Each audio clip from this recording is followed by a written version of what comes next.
할렐루야. 오늘도 수요 예배로 함께 하시는 우리 모든 성도님들을 주님의 사랑으로 축복하고 환영합니다. 오늘은 누가복음 23장 26절에서 31절 말씀을 통해 누가 누구를 위하여 우는가 라는 제목으로 함께 말씀의 은혜를 나누기 원합니다. 오늘 본문의 말씀은요, 예수님께서 십자가 죽음을 위해 골고다 언덕을 올라가시던 그 길에서 발생한 사건입니다. 26절 말씀을 보면 구레네 사람 시몬이 예수님의 십자가를 대신 짊어지게 되는 사건과 그 내용이 나오죠. 이는 예수님께서 골고다 언덕을 계속 올라가시면서 많이 넘어지셨어요. 이미 채찍질 당하시고 굉장히 지치신 상태였기 때문에 7번 정도 넘어지시면서 로마 군인이 더 이상 예수님의 체력으로는, 그 체력적 한계로는 골고다 언덕을 끝까지 올라갈 수 없다라고 판단하여서 그 옆에 있던 구레네 시몬이란 사람에게 대신 그 십자가의 형틀을 짊어지게 한 것입니다. 예수님의 십자가 일정을 생각해 보면 예수님이 지금 얼마나 힘드셨을지를 저희가 대략적으로 조금이나마 이해할 수 있습니다. 예수님은 최후의 만찬 이후에 밤이 새도록 기도하셨죠. 그리고 새벽녘에 잡히셔서 매를 맞으시고요, 고난당하시기 시작합니다. 그리고 빌라도의 법정에 끌려가셔서 채찍질 당하시는데, 이것은 저희가 다 아는 것처럼 로마 시대의 가장 강력한 징벌 중에 하나였습니다. 온 몸에 다 상처가 생기고 피를 흘리게 되는 그런 채찍질이었습니다. 그리고 십자가 형틀을 짊어지고 지금 골고다 언덕을 오르고 계시는 상황이죠. 당시의 십자가 형틀은 약 70kg 정도의 나무 형틀로 만들어졌습니다. 그러니까 죄수는 그것을 짊어지고 스스로 그 형벌을 받기 위해 언덕을 올라야 했습니다. 빌라도의 법정에서 골고다 언덕까지의 거리는 약 800m 정도로 알려져 있습니다. 그러니까 70kg의 형틀을 가지고 온몸에 상처 투성이가 되어서 800m의 언덕을 올라간다라는 것은 결코 만만한 일이 아니었다라는 것을 우리가 알 수 있죠. 그래서 27절 말씀을 보시면 그런 예수님을 향하여서요, 여인들은 가슴을 치며 울기 시작하였습니다. 통곡을 하는 것이죠. 예수님의 고난을 목격하던 여인들은 예수님의 그 너무나 안타깝고 너무나 참혹한 그 현실 앞에서 슬피 울며 가슴을 칩니다. 호산나 다윗의 자손이여 라고 외치던 군중들은 지금 예수님을 십자가에 못 박아 죽이라 소리치며 예수님의 얼굴에 침을 뱉고 있습니다. 그토록 함께했던 제자들은 다 도망쳐서 보이지 않습니다. 빌라도의 채찍질로 예수님의 온몸은 상처투성이가 되었고 머리에는 가시면류관을 쓴 채 피를 흘리며 언덕을 오르고 계십니다. 비아 돌로로사, 슬픔의 길, 고난의 길에서 예수님은 7번이나 넘어지게 되시죠. 오죽하면 로마 병사가 예수님의 십자가의 형틀을 시몬에게 대신 지라고 했겠습니까? 그 상황은 누가 봐도 너무나 처참하였고 참혹하였습니다. 그래서 여인들은 가슴을 치며 예수님을 위하여 울기 시작하였던 거죠. 그런데 28절 말씀을 보면요, 예수님은 자신을 위해 울고 있는 그 여인들을 향하여 이렇게 말씀합니다. 우리 빨간 글씨만 한번 읽어보겠습니다. 시작. 예루살렘의 딸들아, 나를 위하여 울지 말고 너희와 너희의 자녀를 위하여 울라. 지금 예수님은요, 자신을 위해 예수님을 향해서 울고 있는 그 여인들을 향하여서 너희들 지금 도대체 누가 누구를 위해서 울고 있는 것이냐? 너희가 나를 위해 우는 것이 맞는 것이 아니라 너희는 너희의 자신을 위해서, 너희의 자녀들을 위해서 울어야 한다라고 말씀하시는 거예요. 지금 진짜 불쌍하고 위로받아야 할 대상은 내가 아니라 바로 너희다라고 말씀하시는 거죠. 물론 우리의 눈에는요, 예수님의 그 상황이 너무나 안타깝고 너무나 슬펐습니다. 너무나 처참했어요. 객관적으로도 우리가 예수님을 위하여서 우는 것이 맞는 것처럼 보였습니다. 그런데 예수님과 하나님의 눈에는 지금 십자가를 짊어지고 죽음을 향해 나아가시는 예수님보다 여전히 죄에 매여서 죄의 노예로 살아가고 있는 우리가 더 불쌍한 존재라는 것이죠. 온 세상에서 가장 불쌍한 영혼이 바로 우리라는 것입니다. 즉 본질적인 가치와 상황으로는 예수님이 아니라 우리가 가장 불쌍한 자이고 위로의 대상인 것이에요. 그래서 예수님은 자신을 위해 울지 말고 우리와 우리의 자녀를 위하여 울라라고 명령하고 계십니다. 그리고 예수님은 이 여인들을 향하여서요, 예루살렘의 딸들아 라고 말씀하셨어요. 이것은 29절부터 31절에 나타나는 예루살렘의 멸망을 빗대어 말씀하신 것입니다. 지금까지 수많은 선지자들을 죽였고 이젠 드디어 메시아인 예수님까지 죽이려 하는 그 예루살렘을 향하여서요, 하나님은 진노하시고 하나님은 징벌하시며 저주하신다고 말씀하셨어요. 그리고 그 진노와 저주는 얼마나 무서운 것이겠습니까? 이 하나님의 심판을 31절 말씀에서는 이렇게 표현합니다. 푸른 나무에도 이같이 하거든 마른 나무에는 어떻게 되리요? 여기에서 푸른 나무는요, 어린 나무로서 아직 죄를 짓지 않은 자의 의미를 담고 있습니다. 무죄한 자를 의미하죠. 즉 예수님을 상징합니다. 반대로 마른 나무는요, 늙은 나무로서 죄가 많은 존재를 의미하고요, 유대인들을 상징합니다. 그러므로 31절 말씀은 무죄한 예수님이 지금 이런 고난과 고통을 당하신다면 유죄한 너희는 도대체 얼마나 대단한 고통을 당하겠느냐, 그 말씀을 빗대어 비교하시며 대조하시며 말씀하시는 거예요. 예수님은 지금 고난당하여서 죽기 위해 달려가고 계시지만 너희가 받을 고난은 이보다 훨씬 더 클 것이다. 그것을 너무나 참혹한 현실을 우리에게 알려주고 계시는 것입니다. 그리고 29절부터 30절까지 말씀에는요, 그 심판과 저주의 날에 우리가 고통을 참지 못하여서 죽기를 호소할 것이라 말씀하세요. 산들아 나에게 무너져라, 차라리 나를 깔아서 나를 죽여버려라 라고 하나님께 요청할 것이다, 산들에게 요청할 것이다 라고 완전히 처참히 무너질 그 심판 앞에서 그 무엇도 남지 않고 다 무너져버릴 우리의 모습을 나타내십니다. 그래서 예수님은 나를 위하여 울지 말고 너희와 너희의 자녀를 위하여 울라라고 말씀하시는 것이죠. 사랑하는 여러분, 오늘 이 말씀을 통해서요, 우리가 예수님의 마음을 이해하길 소원합니다. 도대체 예수님은 무엇을 위해 이 죽음의 길을 걷고 계실까요? 그리고 어떻게 하면 이 죽음의 길에서조차 자기 자신이 아닌 우리를 걱정하시며 우리를 위하여 울라라고 말씀해 주실 수 있는 걸까요? 그 예수님의 마음을 이해할 때요, 우린 진정한 십자가의 의미를 깨닫고 마음에 품을 수 있습니다. 그 사랑을 우리가 깨달을 수 있죠. 여러분, 십자가 사건의 주인공은 누구입니까? 다 아시는 그 이름이에요. 예. 여러분, 십자가 사건의 주인공은 누구예요? 예수님이십니다. 그것은 우리가 부인할 수 없는 사실이에요. 십자가 사건의 주인공은 오직 예수님 한 분이시죠. 그렇다면 예수님의 주인공은 누구일까요?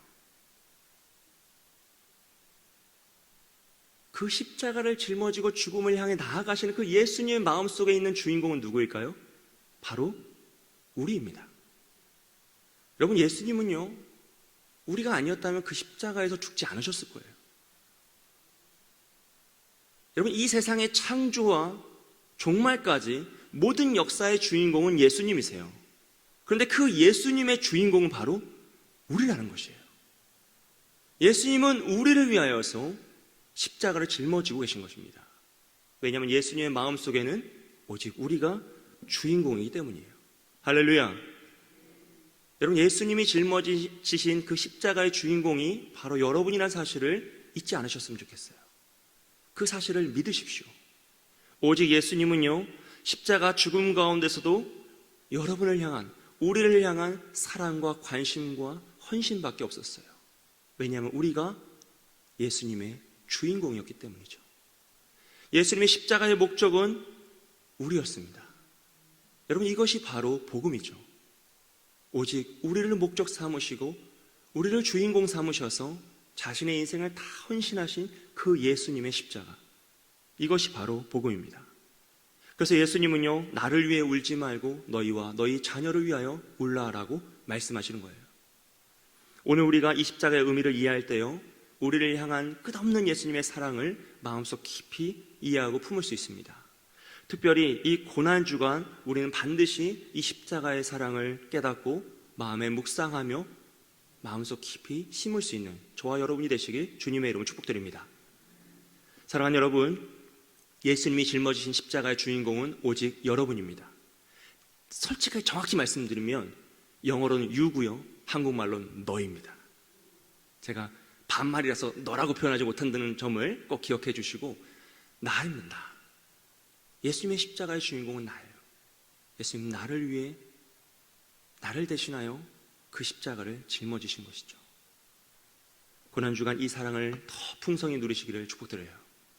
여러분, 이것이 우리가 고난주간에요 반드시 기억하고 누려야 할 은혜이고요, 이 은혜를 먼저 이제 받은 자로서 또 우리가 감당해야 할 책임이란 것이 있습니다. 책무가 있죠.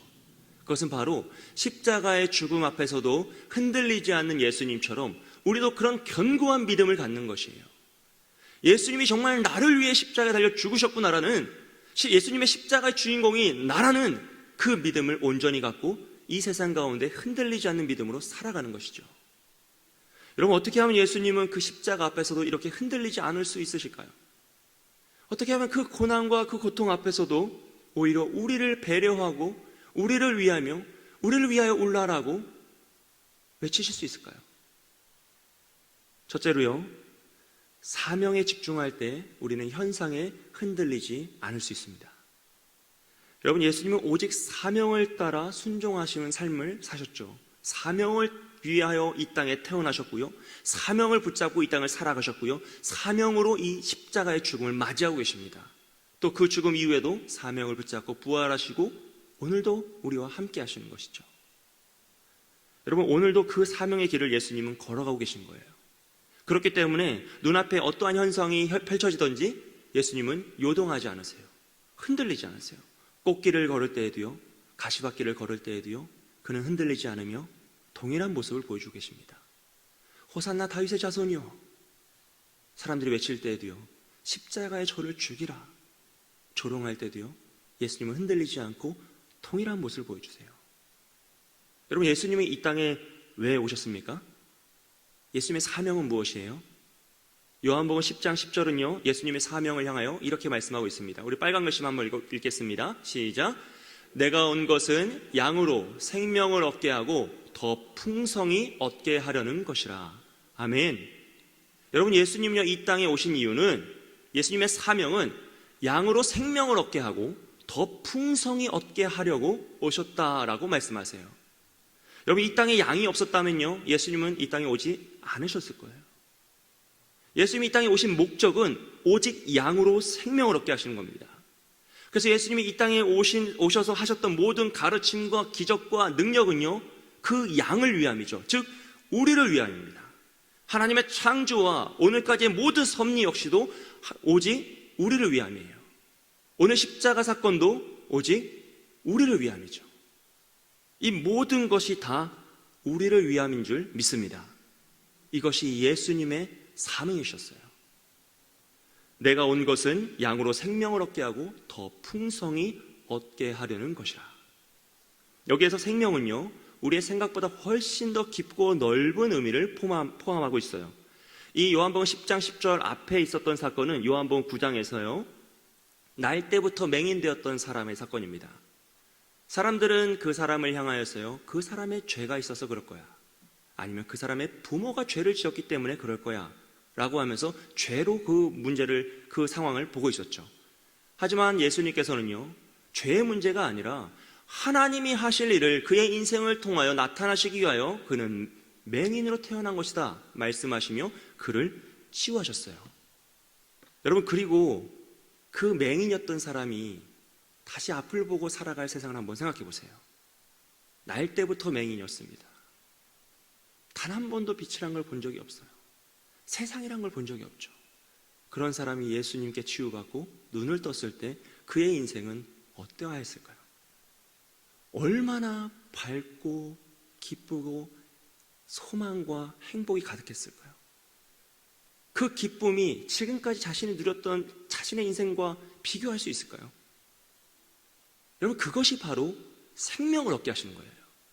죽음과 같은 한계를 뛰어넘어서 그가 지금까지 경험하지 못하였던 기쁨과 감사와 찬양과 그 소망을 붙잡고 살아갈 수 있는 인생, 그것이 바로 양으로 생명을 얻게 하는 것이고요, 그것을 매일 누리는 삶이 더 풍성히 누리게 하며 풍성히 열매 맺게 하는 것입니다.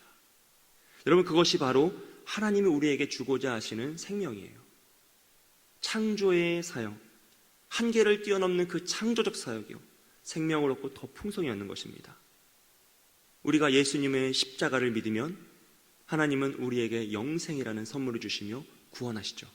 그것이 바로 이 축복의 삶입니다.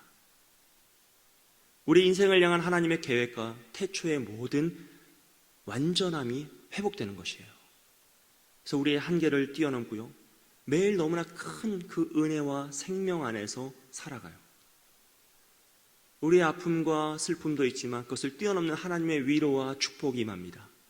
그리고 그런 우리의 생명력 있는 삶을 통해서 다른 사람들이 그 길을 따라올 때 우리의 삶에는 생명의 열매가 더 풍성히 맺히게 되죠. 여러분, 이것이 예수님이 이 땅에 오신 사명이에요. 우리로 생명을 얻고 더 풍성히 얻게 하시기 위함입니다. 그래서 예수님은 십자가 죽음 앞에서도요, 오직 자신의 사명에만 집중하고 계세요. 눈앞에 어떤 상황이 펼쳐지든지 사람들이 울고 욕하고 뭐 그런 게 지금 중요한 게 아니에요. 오직 자신의 사명을 붙잡고 앞을 향해 나아가십니다. 십자가의 죽음이 한 걸음 한 걸음 다가오셔도 피하지 않으시고 그 사명을 묵묵히 맞이하시죠. 바로 저와 여러분을 위해서입니다.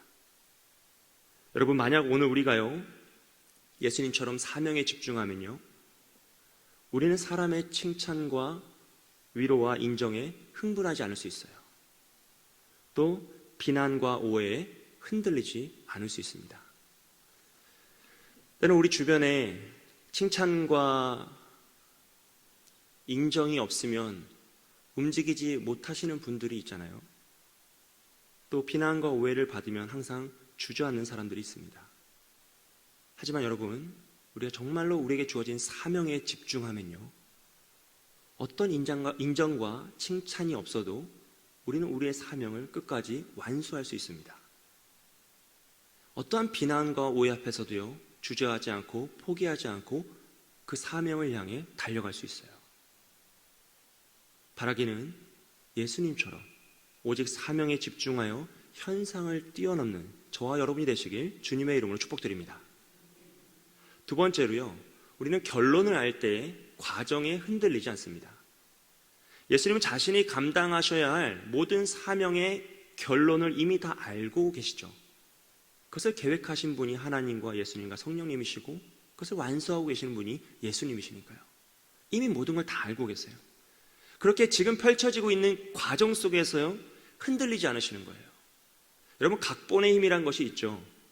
영화나 드라마에서요, 대본이나 각본이 가지고 있는 그 절대적인 힘입니다.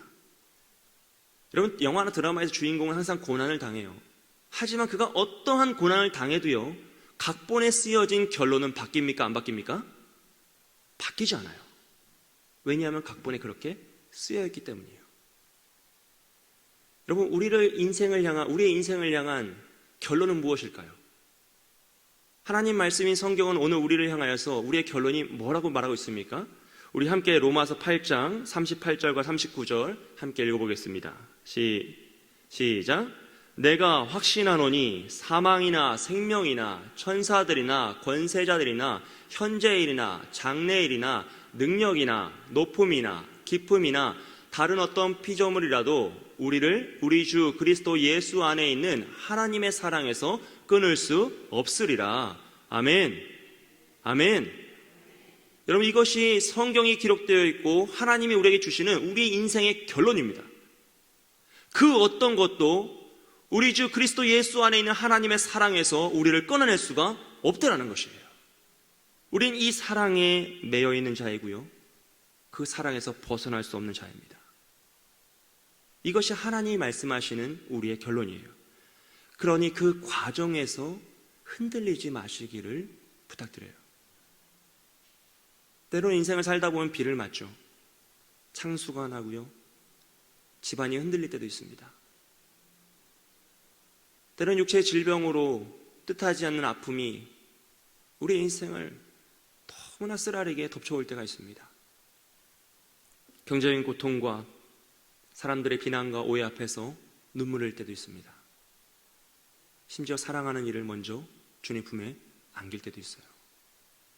하지만 여러분, 그럼에도 우리의 결론은 변하지 않습니다. 그 어떤 것도 우리 주 그리스도 예수 안에 있는 하나님의 사랑에서 우리를 끊어낼 수가 없어요. 하나님은 우리를 이렇게 사랑하시고 끝까지 사랑하시며 우리를 책임지신다라고 기록해 놓으셨죠. 사형리의 첫 번째 원리는 하나님은 당신을 사랑하시며 당신을 향한 놀라운 계획을 가지고 계십니다. 여러분, 이 사실을 믿으십니까? 여러분, 이것이 성경은 아니지만 성경의 원리를 정말 잘 기록한 것이죠. 우리를 향한 하나님의 사랑과 계획은 너무나 놀라운 것이에요. 우리의 인생은요, 우리의 인생의 결론은 그 무엇으로도 바꿀 수가 없고요, 이 세상의 그 무엇으로도 비교할 수가 없어요.